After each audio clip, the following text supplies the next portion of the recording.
Olá, sou Anderson. Estamos aqui para mais um vídeo de resolução da prova da Olimpíada Brasileira de Física das Escolas Públicas de 2021. E aqui agora nós vamos resolver a prova da segunda fase da prova experimental do nível B para alunos das primeiras e segundas séries do ensino médio. O enunciado da prova é sobre a lei de Hooke, que a lei de Hooke é a lei que rege os fenômenos elásticos.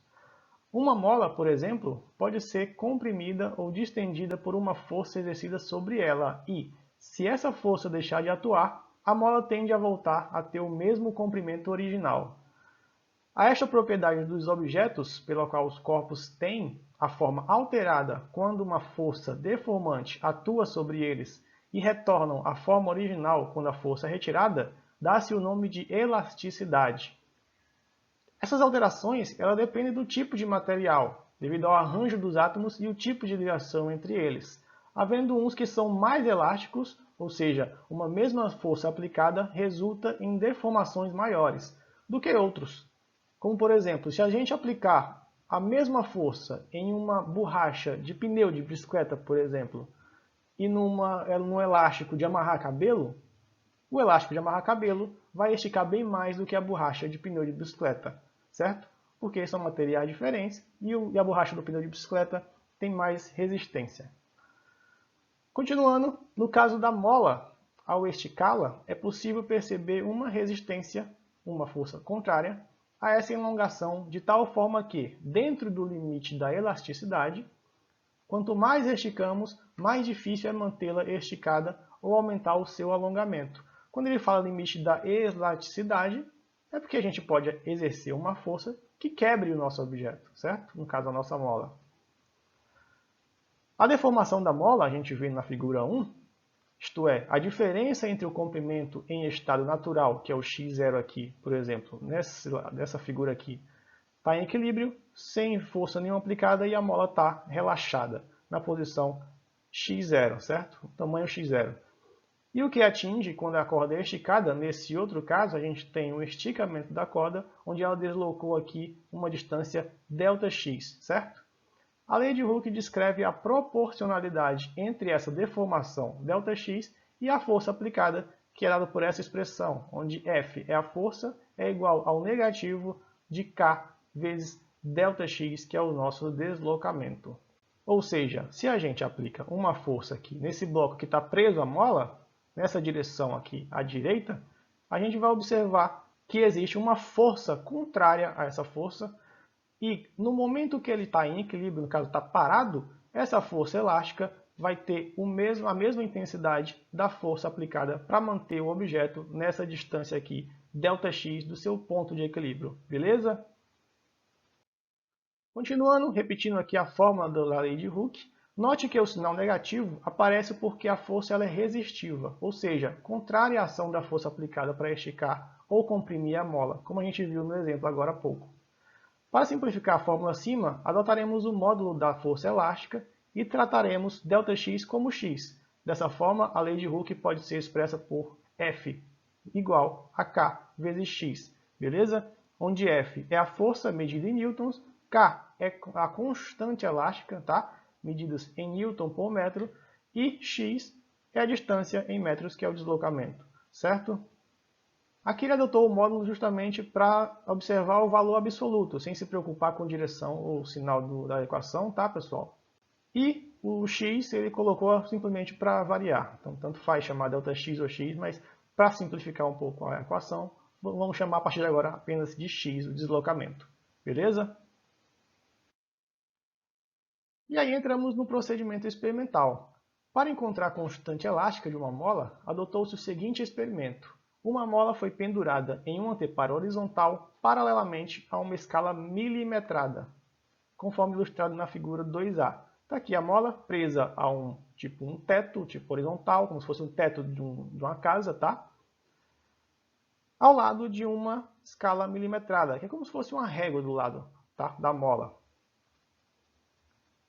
Adicionou-se então algumas arruelas à extremidade inferior da mola, operando uma deformação representada pela figura 2B, está aqui desse lado, certo?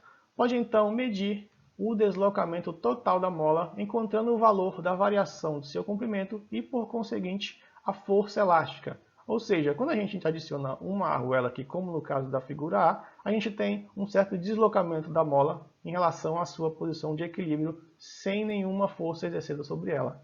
Quando a gente adiciona outra arruela, no caso somando duas, a gente tem mais um deslocamento, tá? E mais uma deformação na mola. E a partir desse experimento a gente consegue obter o valor do comprimento e a força elástica exercida pela mola, certo? Então vamos para o experimento. Bom, vamos para a primeira questão da prova, que diz o seguinte: considerando a figura 2b, que está aqui embaixo, reproduzida pelo caderno de resoluções, faça um diagrama de forças. E aí ele pergunta o seguinte: quais as direções e sentidos das forças gravitacional e elástica? Pois bem, lembrando que a força gravitacional da Terra é a força exercida pela Terra em algum objeto que possui determinada massa. Quanto maior a massa do objeto, maior a força gravitacional. E essa força tem a direção para o centro da Terra. Como a mola está pendurada aqui num teto, numa parede horizontal, apontando para baixo, no caso para o chão, a direção da força gravitacional é essa daqui, para baixo, certo?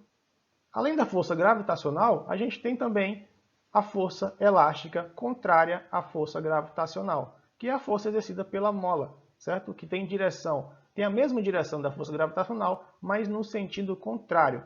Então aqui a gente já resolveu a primeira questão, onde o diagrama de forças é esse daqui, onde a direção da força gravitacional e da força elástica é na direção vertical, só que em sentidos opostos, sendo a força gravitacional no sentido para baixo e na força elástica no sentido para cima, beleza? Se o nosso sistema aqui está em equilíbrio, ou seja, está parado, as duas forças têm a mesma intensidade. E se ele não estiver parado? Olha só essa ilustração aqui.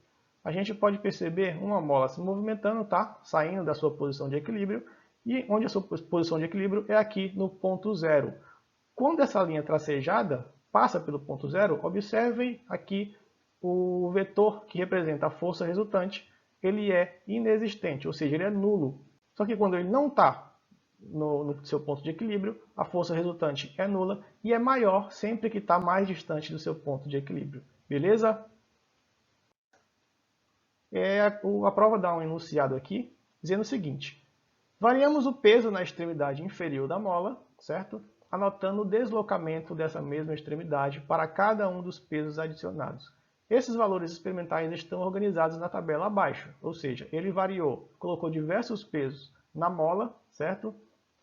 Fez a medida do peso desse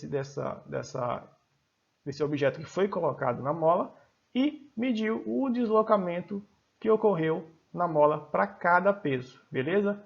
O peso dado em newtons e o deslocamento dado em metros.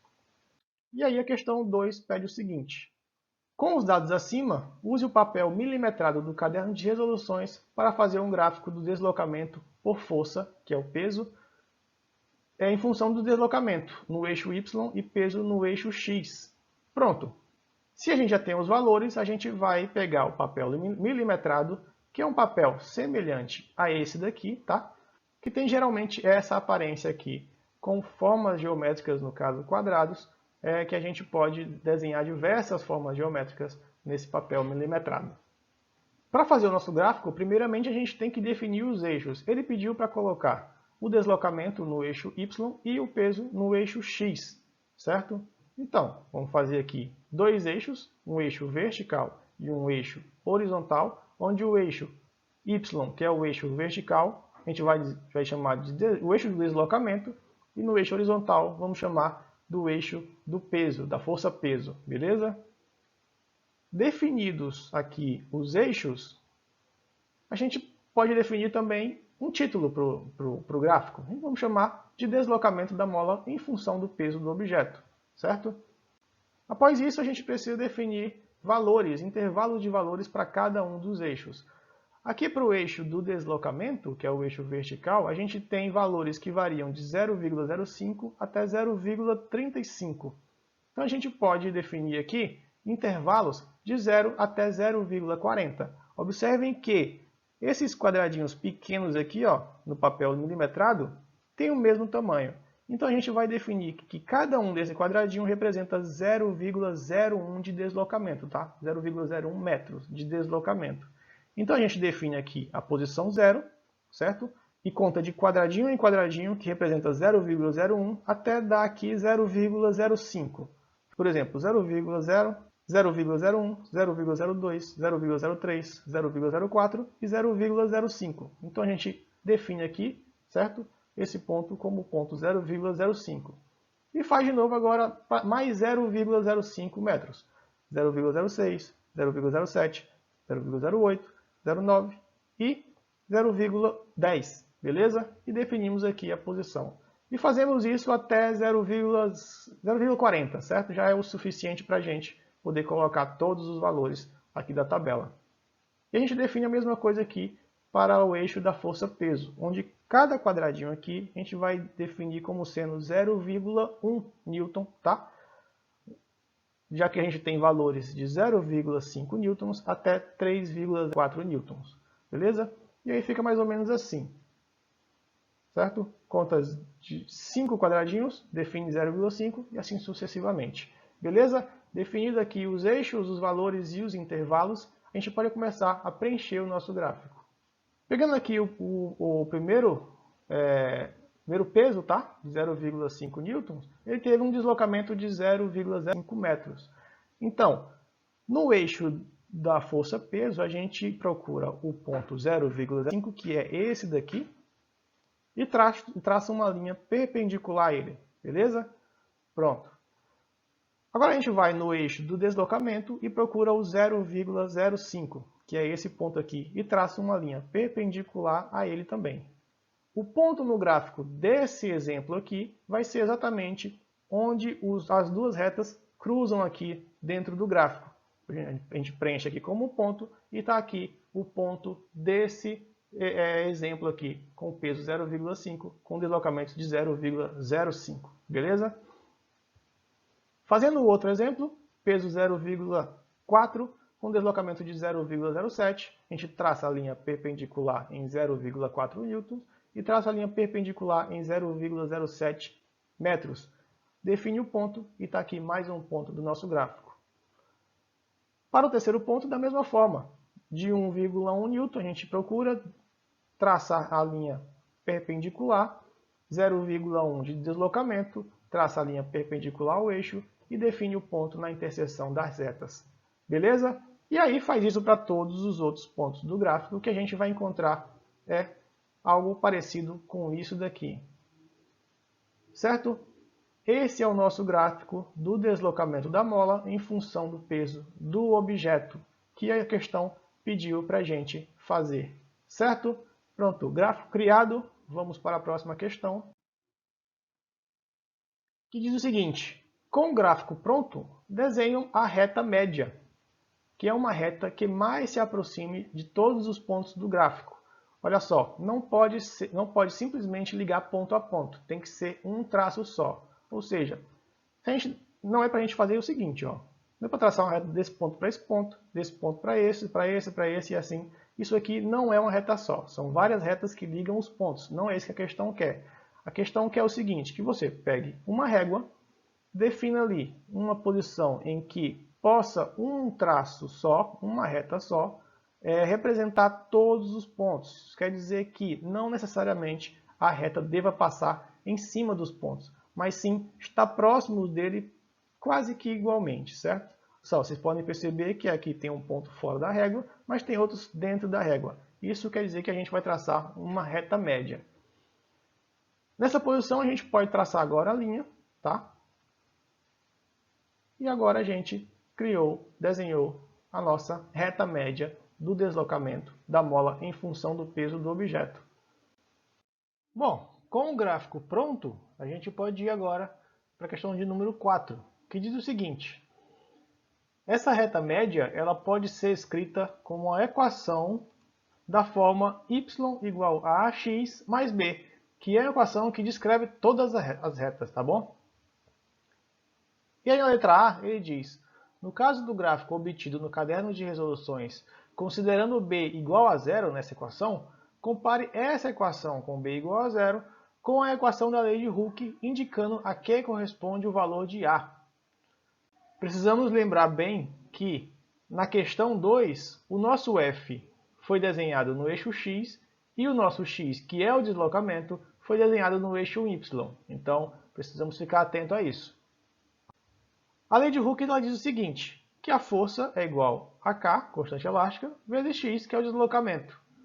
Ou seja, se a gente comparar com a equação da reta com B igual a zero, a gente tem que o Y da equação da reta representa o nosso deslocamento e o X da nossa equação da reta representa a força elástica, beleza? Então a gente precisa organizar aqui esses termos para que fique parecido com a lei de Hooke. Bom, para isso a gente pode simplesmente passar o A, a constante A da equação da reta, que está aqui multiplicando o X, para o lado esquerdo, tá? Só que ele, como está multiplicando, ele vai para o outro lado dividindo, beleza? Então a equação fica assim, 1 sobre A vezes Y é igual a X. Reorganizando melhor, para a gente conseguir colocar o X, que representa a força, do lado certo, tá? Do lado esquerdo da igualdade, a gente só faz a troca. X é igual a 1 sobre A vezes Y. Só invertemos os termos, tá bom? Então agora, comparando certinho com a lei de Hooke, a gente tem que f de x igual a kx, e na equação da reta a gente tem que x é igual a 1 sobre A vezes Y. E aí, aqui, a partir das cores, a gente vê que a força é o nosso x da equação da reta, e o deslocamento é igual a y, e sobrou o quê? Que 1 sobre A é igual a K, ou seja, o valor de A ele corresponde ao inverso da constante elástica K, ou seja, K igual a 1 sobre A. E esse valor de K, aqui no nosso gráfico, ele representa basicamente a inclinação da reta, tá? Da nossa reta média. Ele pode ser tanto mais próximo aqui do eixo do deslocamento, quanto mais próximo da força peso, sempre cortando aqui o eixo em zero, beleza? Agora na letra B, ele quer saber o seguinte, se B for diferente de zero, qual é o seu significado físico, certo? É isso que ele quer saber. Qual o significado físico da constante B, no caso em que B é diferente de zero? Pois bem, lembrando lá da alternativa passada, em que os termos da lei de Hooke e os termos da equação da reta, onde f é igual ao x da equação de reta, o x, que é o deslocamento, é igual a y, e o k, que a gente acabou de encontrar na alternativa passada, que é igual a 1 sobre A, a gente tem que a equação da reta para b diferente de zero é igual a essa daqui, y igual a ax mais b. Só que aí a gente sabe que x é a força e y é o deslocamento. Para a gente deixar o mais parecido possível com a lei de Hooke, tá? A gente tem que isolar o x. O que significa isolar o x? Isolar o x é ele deixar ele sozinho em um lado da igualdade, assim como está o y aqui agora, beleza?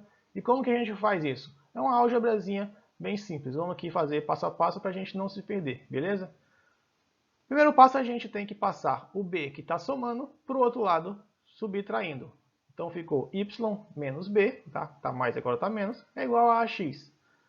Para isolar o x, a gente tem que passar o a para o outro lado. Como ele está multiplicando aqui, a gente passa para o outro lado dividindo. Só que ele vai ter que dividir tanto y quanto b. Então a gente colocou aqui entre parênteses, ficou 1 sobre a vezes y menos b, é igual a x. Agora que o x está isolado, vamos só inverter para a gente ficar mais parecido com a equação de Hooke, tá? Que a gente quer encontrar. X igual a 1 sobre a vezes y menos b. Então, colocando aqui as cores, a gente tem que o x está isolado, é a nossa força. 1 sobre A é a constante elástica, que é o K. Y é o deslocamento. E a gente tem aqui o valor de B, que é o que a questão quer saber. O que ele significa? Bom, está aqui a lei de Hooke. Vamos agora comparar, tá? Entender o que ela quer dizer. E aqui, nesse caso, a gente precisa lembrar algo que a gente fez lá no início. Lembra que a gente fez algumas alterações de variáveis na equação? Onde a gente tinha que a força elástica ela era igual a K vezes ΔX. Esse ΔX é o deslocamento, tá? Vamos lembrar da figura que a gente tinha lá no início, quando a gente tinha uma força aplicada em um bloco que é colado a uma mola, tá? Que antigamente estava em equilíbrio aqui, sem nenhuma força aplicada, ela tem a força elástica contrária a ela, tá? E aí, quando a força é aplicada e está parado, quando chegar a um ponto que a gente para o objeto, a gente tem que o deslocamento é igual ao ΔX, que é a lei de Hooke que a gente vem usando desde sempre, só que com aquela mudança de variável para deixar a equação um pouquinho mais simples, tá? Mas o deslocamento geralmente é chamado de ΔX. Se isso aqui é ΔX, se a gente comparar essa equação com essa daqui, a gente tem que B, ela é simplesmente o tamanho da mola quando ela está em equilíbrio sem nenhuma força aplicada sobre a mola, beleza? Ele é o valor do comprimento da mola quando a força exercida sobre ela é igual a zero. E aí, se a gente tinha que o nosso deslocamento era ΔX e chamamos de x, o que é esse x aqui? Esse x ele é nada mais nada menos do que a soma do valor da mola, do comprimento da mola em equilíbrio, tá? E o deslocamento, ele é esse tamanho aqui. Ou seja, para esse caso em que b é diferente de zero, quando aparece esse termo aqui, que é um termo de x menos b, esse x que aparece, ele é o comprimento total, que é a mola totalmente expandida pela nossa força exercida, e ele é dado pela soma de b mais ΔX. Ou seja, o nosso deslocamento ele é igual a x menos b, que é igual justamente o termo que está dentro do parêntese, onde ele se reduz à nossa equação da lei de Hooke. Beleza? Então, respondendo à questão, o b é o parâmetro que significa que é a posição inicial da extremidade da mola, tá? Que é esse início, até aqui o final dela, quando não houver força aplicada, que é essa situação. Ou seja, é o valor do comprimento inicial da mola. Beleza? Explicado? Então vamos agora para a questão 5, que diz o seguinte: usando a reta média que a gente construiu, siga os passos seguintes. Letra A. Escolha dois pontos A e B na reta e escreva o peso F e o deslocamento x correspondente a cada ponto. Ou seja, ele quer um valor, um ponto que define o valor de FA e de XA e de FB, XB. O que ele quer dizer? Olha só, vamos definir dois pontos na nossa reta média. Vamos escolher aqui um ponto aleatório. Esse ponto aqui, ó, a gente pode ver que ele está em cima aqui, ó, vendo pelo eixo do peso, está em cima da posição 1,5 Newton. Olha só. Não é isso? E no eixo do deslocamento, ele passa exatamente em cima da posição de deslocamento de 0,16. Conseguiram aqui observar? Ó? Então é um bom ponto para a gente definir como o nosso ponto A, certo? Onde FA é igual a 1,5 Newton e XA é 0,16 Newton. Beleza? Está aqui o nosso primeiro ponto, que é o ponto A. Outro ponto fácil de identificar, aqui nessa nossa reta construída, nossa reta média, é esse ponto aqui, ó. Esse ponto, onde a reta média passa bem em cima aqui, ó, da posição 3,9 newtons, não é? Então, nossa força nesse ponto escolhido é 3,9 newtons. E a posição do deslocamento é 0,39 metros, beleza? Ah, eu tenho que escolher esses dois pontos? Não, qualquer ponto da reta que você construiu, da reta média, pode ser pontos escolhidos para essa questão, beleza? E esses dois foram escolhidos justamente porque eles são mais práticos de observar o valor exato dele, beleza? Ou um valor próximo, ok? Escolhidas as posições, os dois pontos, tá? Vamos para a letra B, que diz o seguinte: determine a relação de proporcionalidade K igual a força B menos força A dividido pelo deslocamento B e deslocamento A e responda: se uma mola tiver para K um valor maior do que o obtido na relação acima, ele será mais ou menos elástica que a mola dessa questão. Justifique. Pronto. Pegando os pontos que a gente definiu na alternativa A, a gente vai aplicar aqui nessa fórmula da relação de proporcionalidade para definir o valor de K. Olha só, desses dois pontos, o valor de Ka e o valor de Kb eles devem ser iguais, ou seja, Ka tem que ser igual a Kb, tem que ser igual a K. Substituindo os valores aqui na nossa relação de proporcionalidade, a gente tem que 3,9 newtons menos 1,5 newtons dividido por 0,39 metros menos 0,16 metros. Isso vai resultar em 2,4 newtons dividido por 0,23 metros, beleza? Fazendo essa continha aqui, a gente vai obter que a constante elástica é igual a 10,4 newtons por metro, certo? E aí ele pediu para a gente verificar Se o valor de K for maior do que esse obtido, a nossa mola será mais ou menos elástica? Bom, vamos observar aqui na lei de Hooke. A equação da lei de Hooke diz que a força é igual à constante elástica vezes a posição x. Se a gente definir aqui um valor qualquer para x, vamos dizer que x é igual a 1, deslocamento igual a 1 metro, o valor de K, de 10,4, vai dizer que a força é igual a 10,4 newtons. Beleza?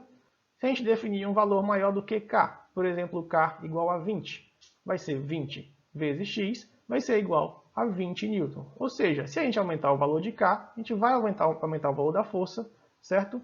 A força elástica. Isso quer dizer que vai ser mais difícil de esticar a mola e ela vai ser menos elástica. Ou seja, quanto maior for o valor de K, a mola será menos elástica, porque eu vou ter que exercer mais força para poder esticar a mola. Beleza?